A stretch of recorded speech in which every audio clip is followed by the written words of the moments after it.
محترم سامعین حاضرین، السلام علیکم ورحمۃ اللہ وبرکاتہ۔ الحمد للہ وکفیٰ، سلام علی عبادہ الذین اصطفیٰ، اما بعد فاعوذ باللہ من الشیطان الرجیم، بفضلک بسم اللہ الرحمن الرحیم۔ یا ایھا الذین آمنوا لا تتخذوا اليہود والنصارى اولیاء بعضهم اولیاء بعض۔ آمنت باللہ، صدق اللہ المولانا العلی العظیم، وصدق رسولہ النبی الامین الامی المکین المتین المبین الرؤوف الرحیم الکریم۔ درود پاک پڑھیں، اللہم صلی علی سیدنا مولانا محمد معدن الجود والکرم وآلہ وبارک وسلم، صلو علیہ صلاۃ وسلام علیک یا رسول اللہ صلی اللہ تعالی علیہ وسلم۔ ایک کلام کے 2-3 شعر پیش کرنے کی سعادت حاصل کر رہا ہوں، توجہ کا طالب ہوں، توجہ کے ساتھ سماعت فرمائیں۔ وقت بہت کم ہے، ورنہ کچھ اشعار اور پڑھتا، پھر بھی 3-4 شعر جو بھی ہیں انشاءاللہ الرحمن میں آپ تک پہنچانے کی کوشش کر رہا ہوں، سماعت کریں۔ یہ ستم شافع محشر نہیں دیکھے جاتے، یہ ستم شافع محشر نہیں دیکھے جاتے،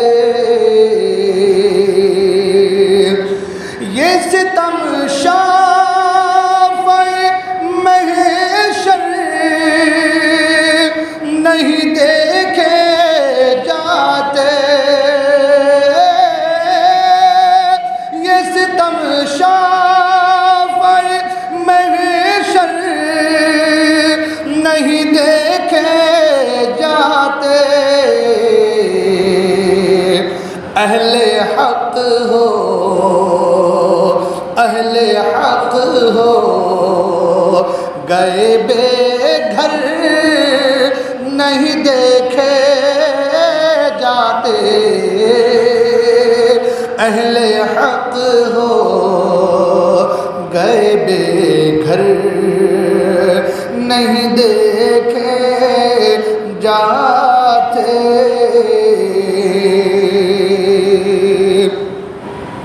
اور پھر ضرورت ہے کہ ہو پیدا کوئی موسیٰ کلیم، پھر ضرورت ہے کہ ہو پیدا کوئی موسیٰ کلیم، اب یہ فرعون کے پیکر نہیں دیکھے جاتے، یہ ستم شافع محشر نہیں دیکھے جاتے۔ اور حالات حاضرہ اور یہ شعر، اہل ایمان کو مٹانے پہ تلی ہے دنیا، اہل ایمان کو مٹانے پہ تلی ہے دنیا، یہ ستم اب تو اثر ور نہیں دیکھے جاتے، اہل حق ہو گئے بے گھر نہیں دیکھے جاتے، اور دین و ایمان کو یوں لٹتے ہوئے تک دین و ایمان کو یوں لٹتے ہوئے دیکھیں کب تک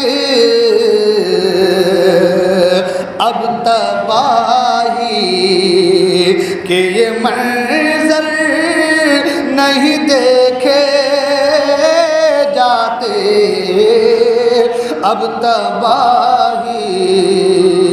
کہ یہ منظر نہیں دیکھے جاتے اہل حق ہو گئے بے گھر نہیں دیکھے جاتے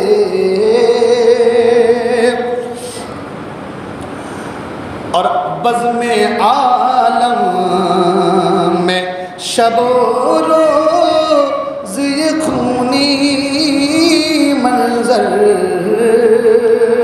بلکہ مکہ سماعت کر لیں وقت کافی چلا ہے آپ کے خستہ مشاہد سے اب اے شاہ رسل آپ کے خستہ مشاہد سے اب اے اب شاہ رسل آپ کے خستہ مشاہد سے اب اے شاہ رسل طلب اسلام میں نشتر نہیں دیکھے جاتے یہ ستم شافع محشر نہیں دیکھے جاتے درود پاک پڑھیں اللہم صلی علی سیدنا و شفیعنا سندنا معوانا ملجانا مولانا محمد معدن الجود والکرم وآلہ بارک وسلم صلو علیہ صلاۃ و سلام علیک یا رسول اللہ صلی اللہ علیہ وسلم حضرات محترم پچھلے جمعہ کو فلسطین کے حوالے سے کچھ باتیں میں نے بلکہ یہودیوں کی تاریخ کے حوالے سے کچھ باتیں میں نے آپ کو گوش گزار کی تھی اور میں نے کہا تھا کہ انشاءاللہ الرحمن اسی سے متعلق کچھ باتیں میں اس لیے کہ یہ بڑا وسیع موضوع ہے اور تاریخ جب بیان کی جاتی ہے تو تاریخ بیان کرتے وقت لچھیدار والی تقریر نہیں ہوتی بلکہ ہر ایک پہلو کو سمجھا کے آگے بڑھا جاتا ہے تو کچھ باتیں میں نے پچھلے جمعہ کو عرض کی تھی میں چاہتا ہوں کچھ باتیں اور آپ کے ذہن کے آبینے میں بٹھانے کی کوشش کروں اس لیے کہ فلسطین کے تعلق سے ہم اور آپ کو جاننا ضروری ہے آج جو پوری دنیا میں بوال ہے آج ہر طرف جو اسرائیل کے ظلم کے حوالے سے اور نہت مظلوم فلسطینی کے حوالے سے جو آج چرچے ہو رہے ہیں وجہ کیا ہے اس کے تعلق سے کچھ باتیں ہمارے ذہنوں میں رہے تاکہ ہم سمجھ سکیں کہ اہل حق کون ہیں اور باطل کون ہے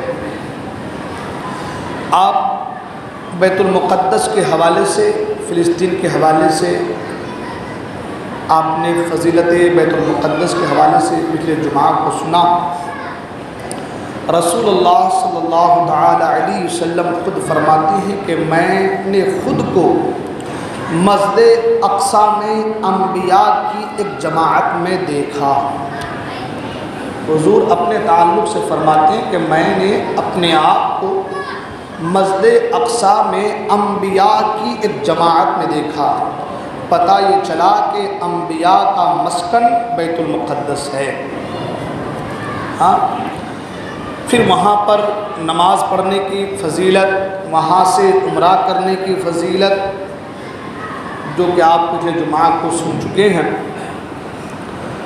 اور دوسری بڑی بات یہ بھی کہ اللہ تبارک و تعالیٰ نے بلکہ سب سے پہلی بات اللہ تبارک و تعالیٰ نے اس سرزمین کو بابرکت قرار دیا، سبحان اللہ۔ فرمایا کہ یہ ارض مقدس ہے اور یہ پاک سرزمین ہے، بابرکت سرزمین ہے۔ جب وہ بابرکت سرزمین ہے اور ارض مقدسہ ہے تو ہم اور آپ کو اس کے تعلق سے جاننا ضروری ہے۔ آخر وجہ کیا ہے کہ یہودی بھی اس کو قبضانے میں، عیسائی بھی اس کو قبضانے میں، اور مسلمان بھی اس سے محبت کرنے میں کوشاں ہیں۔ بیت المقدس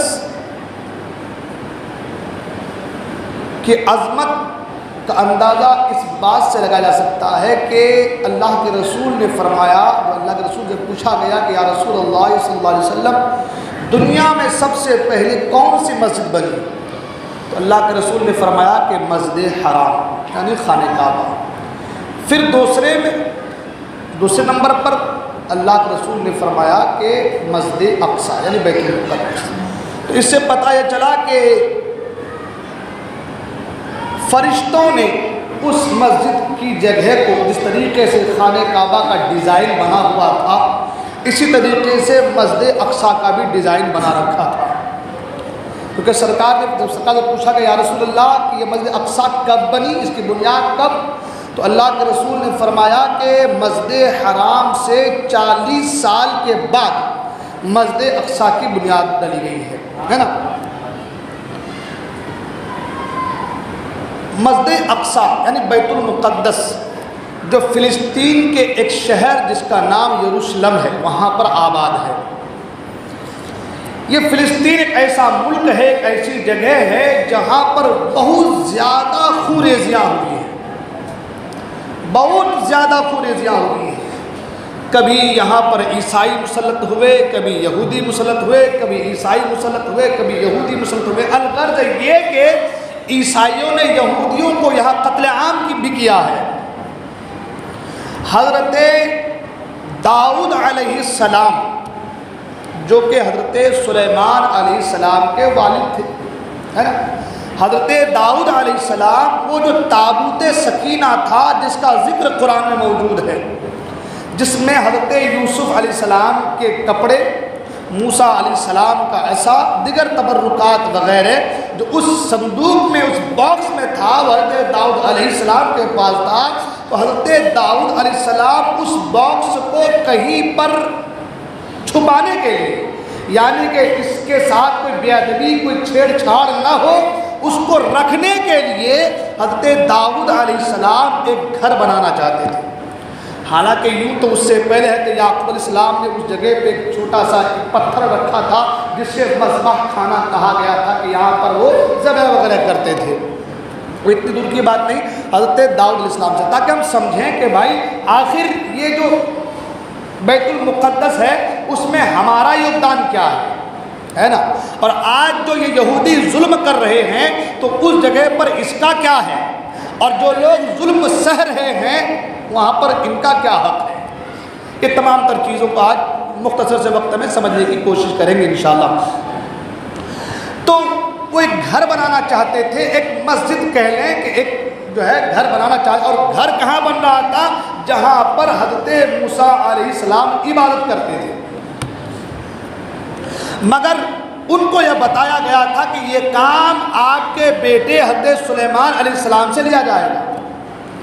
تو انہوں نے وہ گھر بنانے کی تمام ترتیب، دور و دراز سے بڑے بڑے قیمتی پتھر وغیرہ منگوائے، سونے چاندی وغیرہ تمام تر چیزیں فراہم کر دی تاکہ حضرت سلیمان علیہ السلام کو کچھ گھر بنانے میں کوئی تکلیف نہ ہو، جلدی سے گھر بن جائے۔ حضرت داؤد علیہ السلام کا وصال ہوا اور حضرت سلیمان علیہ السلام تخت پر جلوہ افروز ہوئے۔ حضرت سلیمان علیہ السلام اللہ کے نبی بھی ہیں، حضرت سلیمان علیہ السلام وقت کے بادشاہ بھی ہیں، آپ کی امت بھی ہے، اور اللہ تبارک و تعالیٰ نے آپ کو ہواؤں پر اور جناتوں پر بھی آپ کو ملکہ عطا فرمایا تھا۔ یعنی ہوا اور جنات، جن و انس آپ کے قبضے میں، آپ کے اختیار میں تھے، یعنی یہ سب آپ کے لیے مسخر کر دیے گئے تھے۔ حضرت سلیمان علیہ السلام نے وہ جو گھر جس کے تعلق سے حضرت داؤد علیہ السلام نے بنانے کی سوچا تھا اور تمام تر ڈیزائن وغیرہ حضرت سلیمان علیہ السلام کو بتا دیا تھا کہ میرے بیٹے اس طریقے سے تمہیں یہ گھر یہاں پر بنانی ہے۔ حضرت سلیمان علیہ السلام سے جنات بہت ڈرتے تھے۔ جنات جو ہے کہ سلیمان علیہ السلام سے بہت ڈرتے تھے، بہت زیادہ ڈرتے تھے۔ حضرت سلیمان علیہ السلام رہیں تو ہر لمحہ کام میں، تو حضرت سلیمان علیہ السلام نے وہ جو گھر جس کو ہم لوگ بیت مقدس کہتے ہیں، جس کو ہم لوگ بیت المقدس کہتے ہیں، اور جس کا پہلے نام ہیکل سلیمانی کہا گیا ہے، وہ گھر بنانے کے لیے اللہ کے مقدس نبی حضرت سلیمان علیہ السلام نے جناتوں کو لگا دیا، اور جنات رات دن کام کر رہے ہیں، اور اللہ کے مقدس نبی ایک عصا لے کر کے ٹیکا لگا کر کے کھڑے ہیں، عصا لے کر کے لکڑی لے کر کے ٹیکا لگا کر کے کھڑے ہیں۔ جنات رات دن کام کر رہے ہیں، ادھر حضرت سلیمان علیہ السلام کا وصال ہو گیا۔ سلیمان علیہ السلام کا اگر جناتوں کو پتہ چلتا تو جنات کام چھوڑ کے بھاگ جاتے۔ اللہ کے مقدس نبی ٹیکا لے کر کے لکڑی کے عصا کے سہارے سے آپ کھڑے ہیں، صدیاں جو ہے برسوں گزر گئے، کئی سال گزر گئے، اور آپ اس طریقے سے عصا پر ٹیکا لگائے آپ کھڑے ہیں، رات دن جنات کام کر رہے ہیں۔ جناتوں کو لگ رہا ہے کہ حضرت سلیمان علیہ السلام ابھی زندہ ہیں، ہم کو دیکھ رہے ہیں، اس لیے وہ رات دن کام پہ لگے، بڑے بڑے پتھر لا کر کے اس گھر کو بنانے میں لگے ہوئے ہیں۔ جب بیت المقدس کا کام پورا ہو گیا، اللہ کے حکم سے اس لکڑی پر دیمک لگ گئی، دیمک نے اس لکڑی کو چاٹنا شروع کیا۔ جب لکڑی بالکل کھوکھلی ہو گئی اور ٹوٹ کر گر گئی تو حضرت سلیمان علیہ السلام زمین پر آئے۔ تب ان جناتوں کو پتہ چلا کہ ہم تو سوچ رہے تھے کہ یہ زندہ ہیں، ہم کو دیکھ رہے ہیں، یہ تو کب سے وصال کر گئے ہیں۔ یہاں پر رک کر ایک دو بات میں آپ کے ذہن میں اتارنا بالکل بولنا چاہتا ہوں تاکہ ذہن ہمارے اترے۔ لوگ کہتے ہیں کہ یہ نبی مر کر مٹی مل گئے، معاذ اللہ، ہے نا، یہ کہتے ہیں سوال۔ یہ چیز قرآن مجید میں تمام چیزیں موجود ہے۔ عرض یہ کرنا چاہ رہا ہوں کہ ایک آدمی مرنا تو دور کی بات لکڑی کے سہارے سے سو بھی نہیں سکتا۔ لکڑی کا ٹیکا لے کر کے آدمی اگر نیند آ جائے تو گر جائے گا، گرے گا کہ نہیں گرے گا؟ سوچنے والی بات ہے کہ نہیں ہے؟ مرنا تو دور کی بات ہے میرے بھائی، اگر وہ لکڑی کے عصا کے سہارے سے کھڑا ہے اور نیند آ گئی، نیند بھی نہیں، اونگ آ گئی تو بھی گر جائے گا، تو بھی گر جائے گا۔ مگر اللہ کے مقدس نبی کئی سالوں تک روح قفس انصری سے پرواز کر چکے، یعنی آپ وصال کر چکے ہیں، اور کئی سالوں تک لکڑی کے عصا کے سہارے سے آپ کھڑے ہیں، کام چل رہا ہے۔ یہ شان انبیاء کی ہے، یہ شان انبیاء کی ہے۔ اور دوسری بات یہ، آپ بڑے بڑے ڈاکٹر سے پوچھ لیں، طبیب سے، حکیموں سے پوچھ لیں، جتنی بڑی ہو جائے آپ برف کی فیکٹری لگا لیں، آپ کئی سالوں تک آپ لاش کو محفوظ نہیں رکھ سکتے، سڑنا گلنا طے ہے۔ مگر نہ کوئی برف، نہ کوئی بکسا، نہ کوئی صندوق، اللہ کے مقدس نبی کئی سالوں تک لکڑی کے سہارے سے کھڑے ہیں، نہ جسم سے بدبو ہے، اور انبیاء کے جسم سے بدبو آئے تو ہو ہی نہیں سکتی، معاذ اللہ۔ میں سمجھانے کے لیے بول رہا ہوں کہ بھائی نہ کچھ خرابی ہے، نہ تغیر ہے، نہ تبدیلی ہے، نہ کوئی بات ہے، لکڑی کے سہارے سے بالکل کھڑے ہیں۔ گویا یہ بتایا جا رہا ہے کہ عام لوگوں میں اور خاص لوگوں میں فرق ہوتا ہے، نبیوں میں اور امتیوں میں فرق ہوتا ہے۔ جب اس دور کے نبی حضرت سلیمان علیہ السلام کا یہ کمال ہے تو جو نبی الانبیاء ہے ان کے کیا کہنے، سبحان اللہ۔ یہ بات یہ نہیں کہ بس اعلیٰ حدیث کتاب سے لے کر کے بتا دیا، ایسا تو ہے نہیں۔ قرآن مجید میں اس کا تذکرہ موجود ہے، سبحان اللہ۔ اب اگر پھر بھی کوئی نہیں مان رہا ہے، پھر بھی کوئی اس پہ عمل نہیں کر رہا ہے، تو ہم یہ کہیں گے کہ بابا یہ تمہارے دل کا فطور ہے، دماغ کا بھی نہیں، دل کا فطور ہے۔ دماغ جو ہے نا اور دل جو ہے نا اس میں بڑا فرق رہتا ہے. دل سے جو چیزیں ہوتی ہیں نا اس پر اعتبار ہوتا ہے، دماغ والے پر اعتبار نہیں ہوتا.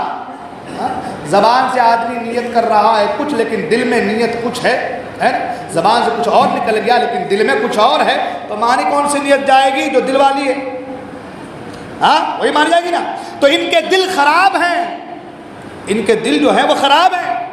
اگر دل صاف ہوتے تو کم سے کم یہ واقعات جو قرآن میں حدیث میں موجود ہیں، نگاہوں سے گزر رہی ہیں، ان کا مطالعہ بھی تو کیا ہوگا. کم سے کم جب مطالعہ کیا ہوگا تو ذہن لگا تو سکتے تھے کہ بھائی جب ایک اللہ کے مقدس نبی کئی سالوں تک لکڑی کے سہارے سے کھڑے رہے، نہ جسم میں کوئی تغیر، نہ کوئی تبدیلی آئی، نہ کچھ بدبو کا امکان، نہ کوئی چیز، تو پھر ایک آم میں اور ایک خاک میں فرق رہا کہ نہیں رہا؟ تو یہ اپنے دل کی وارننگ کریں، دل کو صاف کریں. دل خراب ہے ان کے، ہے نا. اللہ تعالیٰ ہدایت دے ایسے لوگوں کو، عقل سلیم عطا کرے ایسے لوگوں کو. عرض یہ کر رہا تھا کہ حضرت سلیمان علیہ السلام لکڑی کے سہارے سے کھڑے، کئی سال گزر گئے. جب بالکل بیت مقدس تعمیر ہو چکا تو لکڑی کو دیمک نے چاٹنا شروع کیا اور آپ جو ہے زمین پر آئے.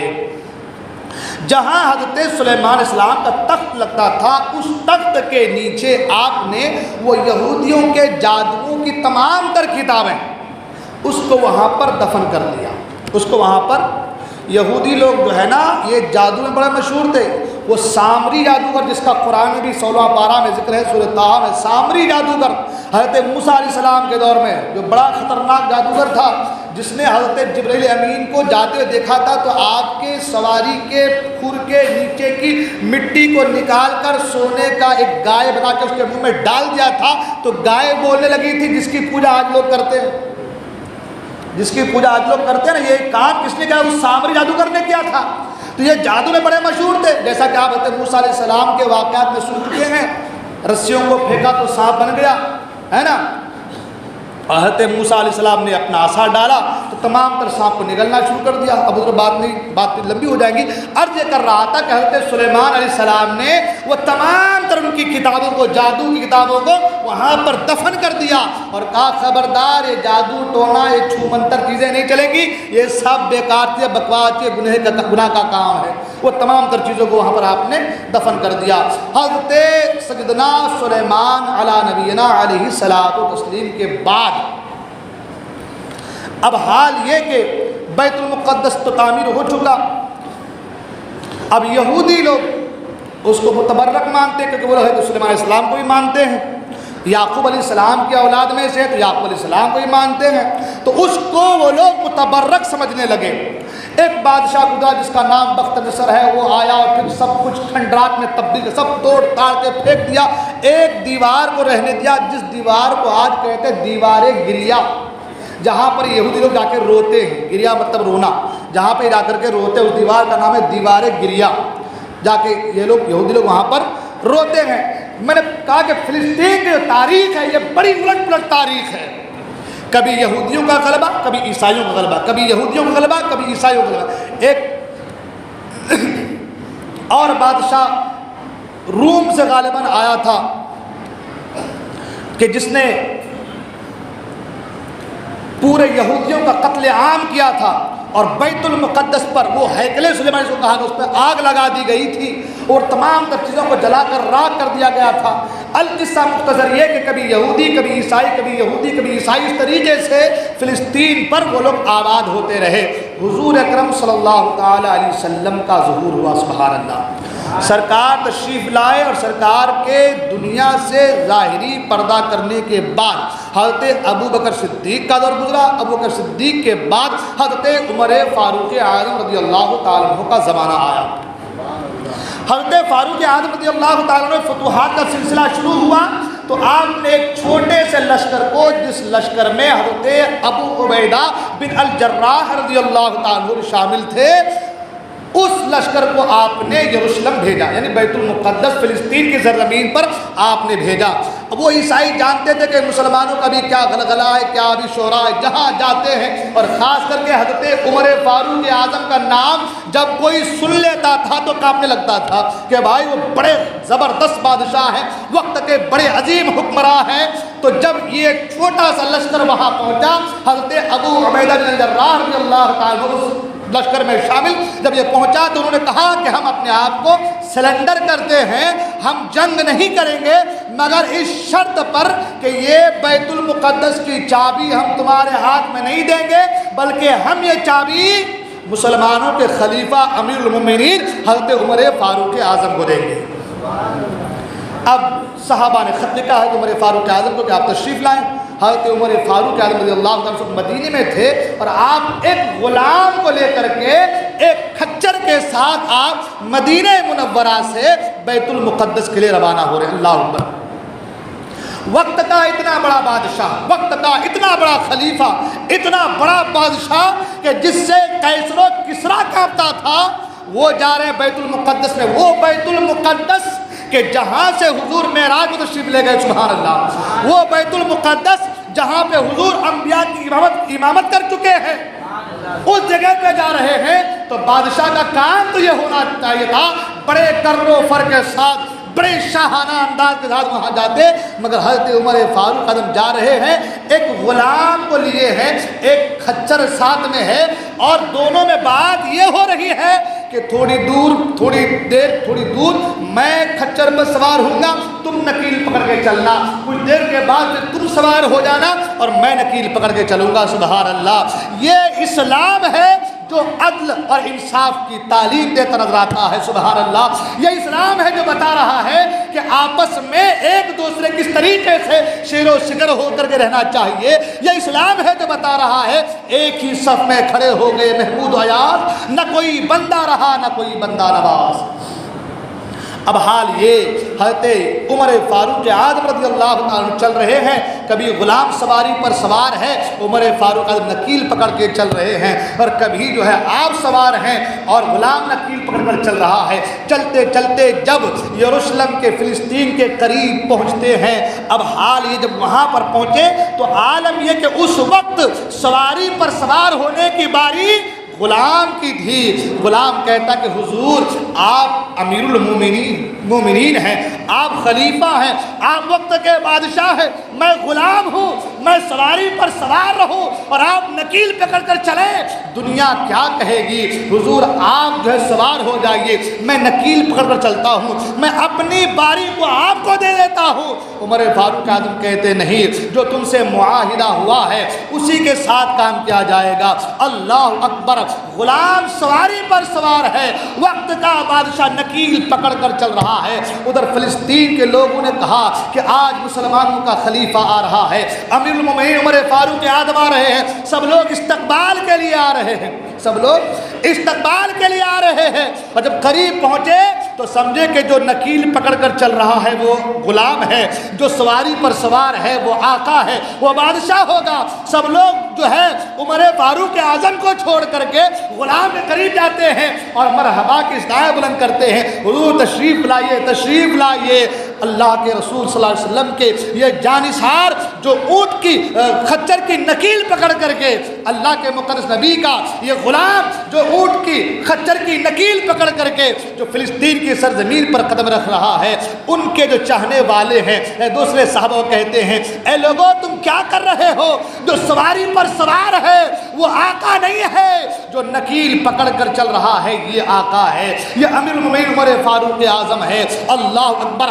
جب اس چیز کو اور جب اس عدل و انصاف کو اور جب اس اخلاق کو عیسائیوں نے دیکھا تو وہ لوگ بھی پکار اٹھے، واقعی اسلام جو ہے آج پوری دنیا میں اگر پھیل رہا ہے تو تلوار کے زور پر نہیں بلکہ اخلاق کی بنیاد پر پھیل رہا ہے۔ اللہ اکبر۔ حضرت عمر فاروق اعظم رضی اللہ تعالیٰ بیت المقدس کے سرزمین پر قدم رکھتے ہیں اور بغیر کسی مزاحمت کے چابیاں عمر فاروق اعظم کے ہاتھ میں دی جاتی ہے۔ حضرت عمر فاروق اعظم رضی اللہ تعالیٰ سب سے پہلی آذان بیت المقدس میں دلواتے ہیں۔ وہ آذان ظہر کی آذان تھی، سبحان اللہ۔ اور پھر بیت المقدس فتح ہو جاتا ہے۔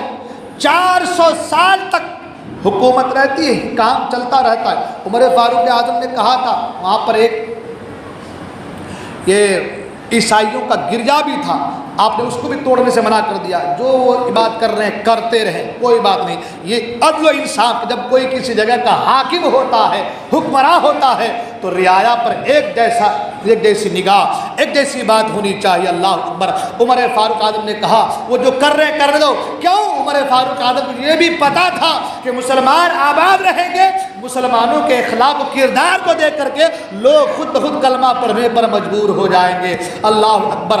400 سال تک حکومت رہی۔ پھر اس کے بعد ایک ایسا زمانہ بھی آیا کہ جب فاطمی دور آیا تھا، وہ لوگ کمزور قسم کے بادشاہ جو ہے خلیفہ لوگ تھے، اتنا جو ہے وہ لوگ کچھ کر پائے نہیں، اور پھر ایسا ہوا کہ صلیبیوں نے حملہ کر دیا، اور پھر جو ہے وہاں پر صلیبیوں کی حکومت ہو گئی۔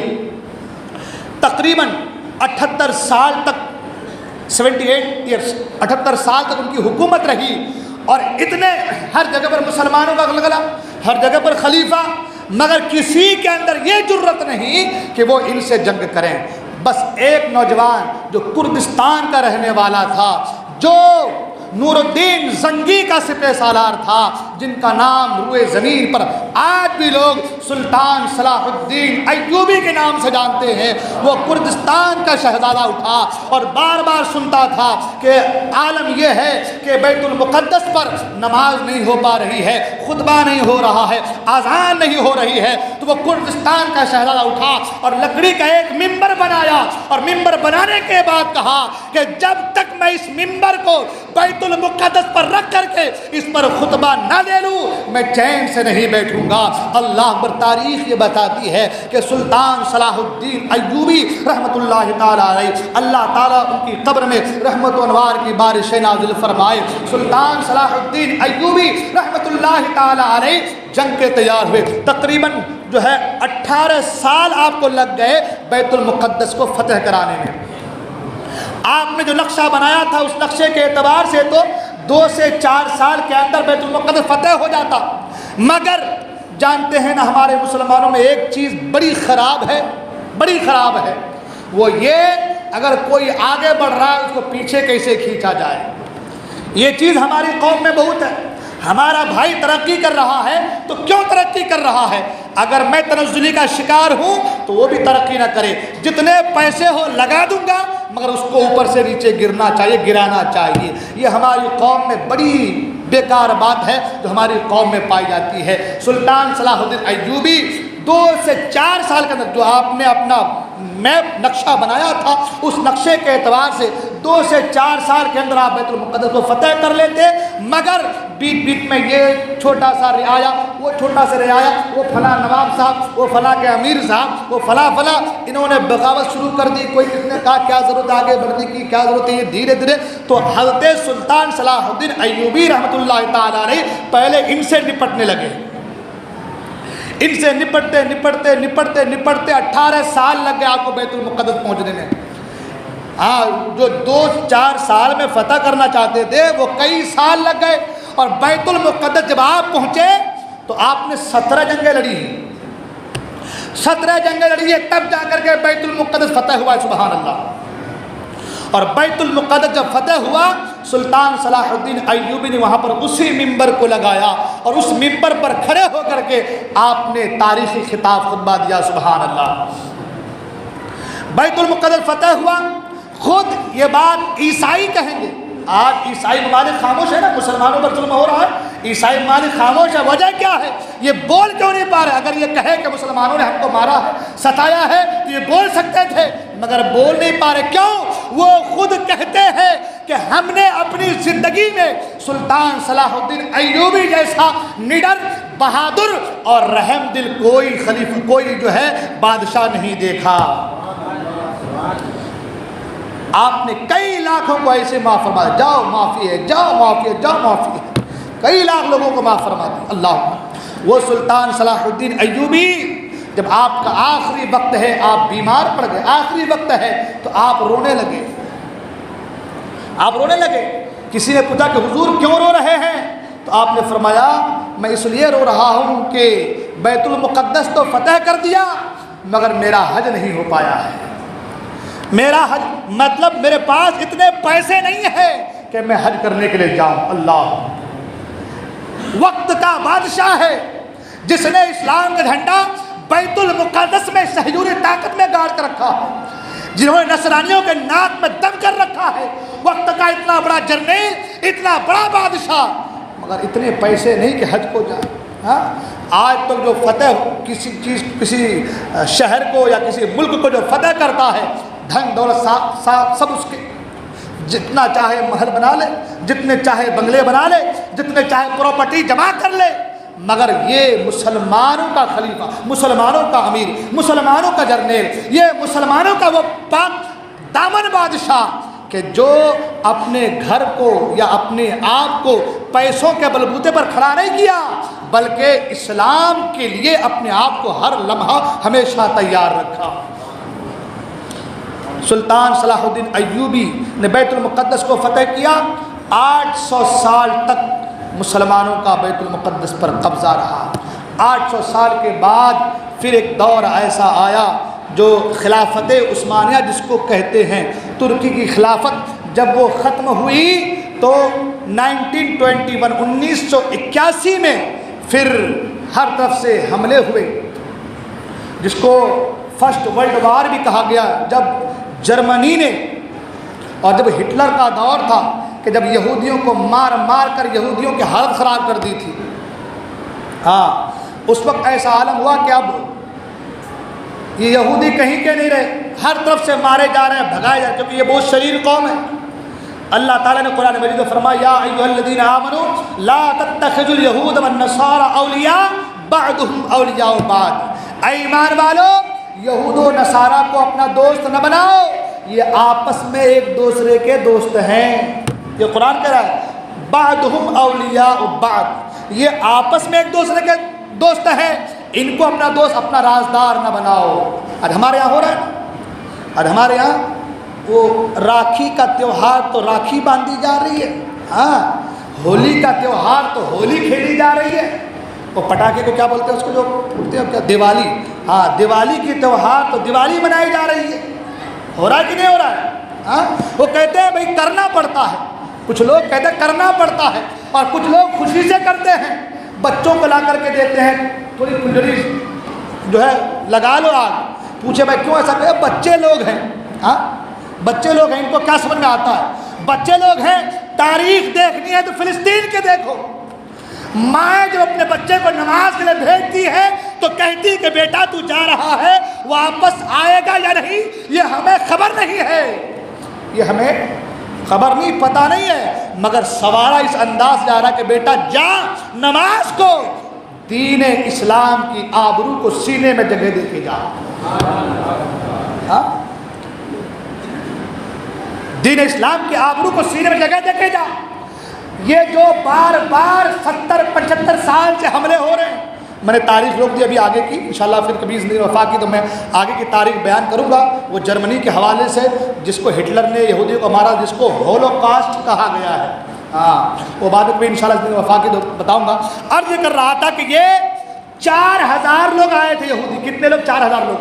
یہ جو عالم امن کی ایک تنظیم ہے، نہیں ان پر ظلم نہیں ہو رہا، ان کو کہیں تو جگہ دن کہیں ہر جگہ مارے جا رہے ہیں، تو یہ 4000 لوگوں کو لا کر کے فلسطین کے چھوٹے سے ٹکڑے میں بٹھا دیا گیا تھا۔ 4000 کتنے یہودی تھے؟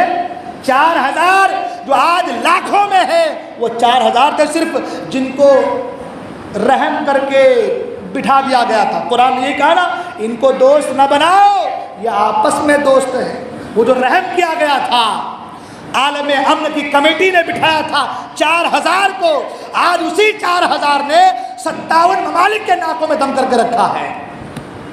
ہاں، کتنے سال سے حملے ہو رہے ہیں؟ میں بعد میں بتاؤں گا کتنے سال سے حملے ہو رہے ہیں۔ 75 سال سے آج بیت المقدس پر حملے ہو رہے ہیں، وہاں کے مسلمانوں کو مارا جا رہا ہے۔ یہ سوچ رہے ہیں کہ یہ بھاگ جائیں گے، مگر اللہ نے ان کے سینوں میں اسلام کی وہ عظمت پیدا کر دی ہے۔ اور میں تو کہتا ہوں کروڑوں سلام ہو وہاں کی ماؤں کو، بیٹیوں کو، کہ جو اپنے بچوں کو بھیجتی ہیں، جا بیٹا مسجد اقصی میں نماز پڑھ کے آؤ اور دشمنوں کے ڈرگے میں جا کر کے نماز پڑھ کے آؤ۔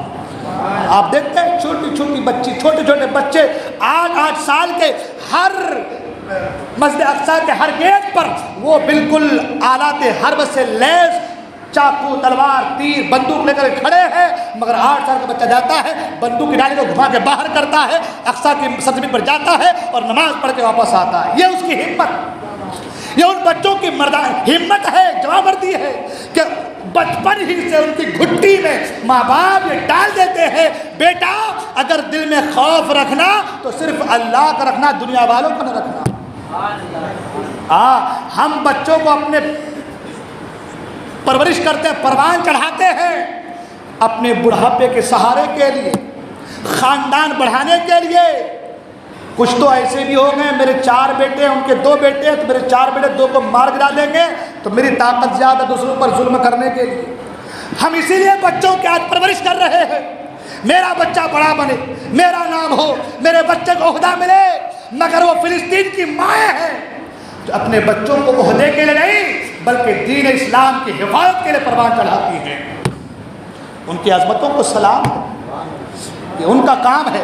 آج ہم نڈر ہو، آج ہم جو ہے بالکل ہمارا حال یہ ہو، ڈرپوک بنے ہیں، گھروں میں گھسے ہوئے، ذرا سی کوئی ہلچل ہو جائے تو باپ پہلے بچوں کو کہاں ہے تو گھر کو آ گھس جا، ہے نا، سنبھال کے گھر میں گھسا دیتے ہیں، ہے نا۔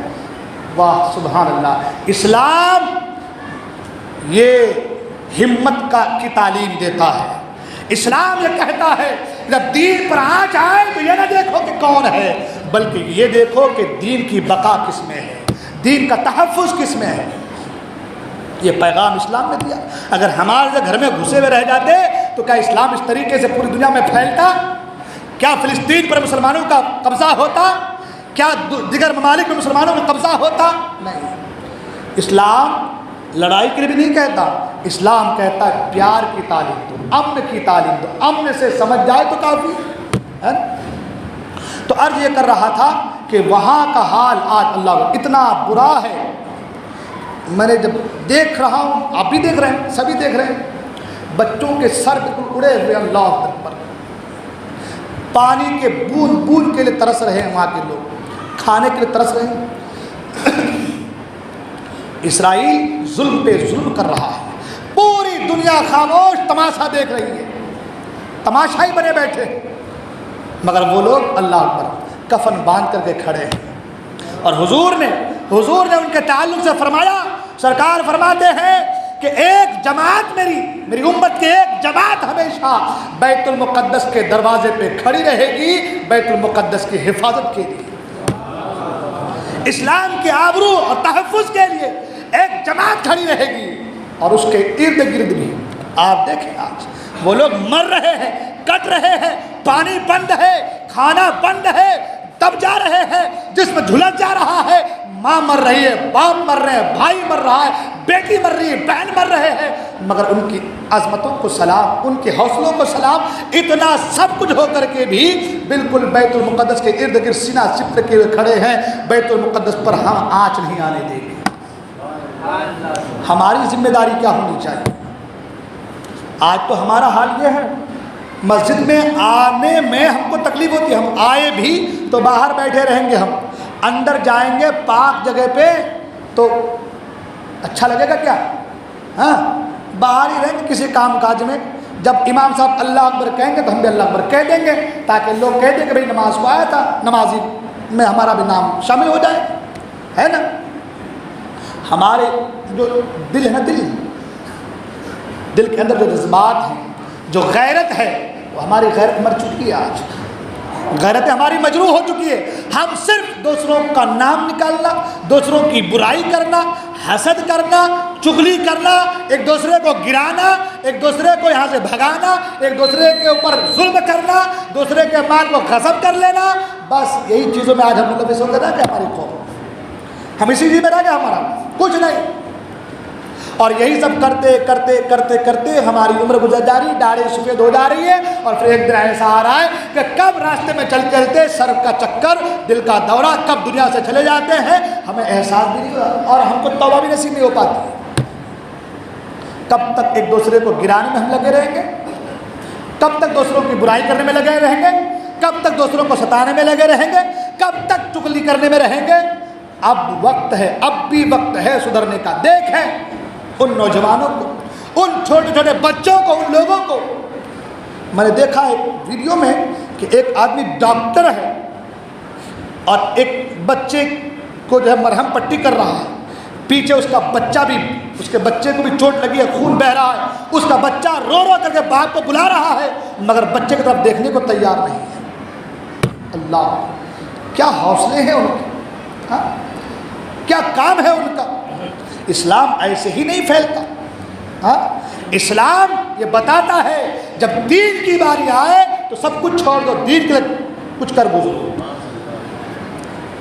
کل کو کوئی نہ کہے کہ مولانا صاحب لڑائی کے لیے بول رہے تھے، لڑائی کے لیے نہیں بول رہا، صرف لڑائی سے کام نہیں چلتا، بہت ساری چیزیں آپ واٹس ایپ کے ذریعے سے دیکھتے رہتے ہیں، کیا کیا کرنے سے کیا کیا ہوگا، کیا کیا کرنے سے کیا نہیں ہوگا، آپ سب جانتے ہیں، سوشل میڈیا سے جڑے ہوئے ہیں۔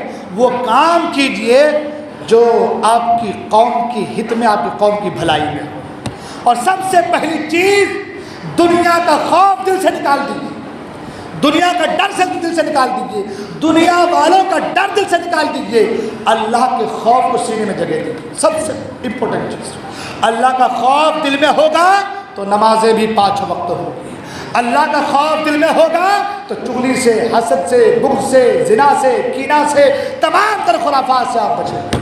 تو سب سے پہلے خوف خدا کو سینے میں جگہ دیجیے۔ یہ چیز اگر آپ کے سینے میں، ہمارے سینے میں آ گئی تو ہم کامیاب و کامرہ ہوتے نظر آئیں گے۔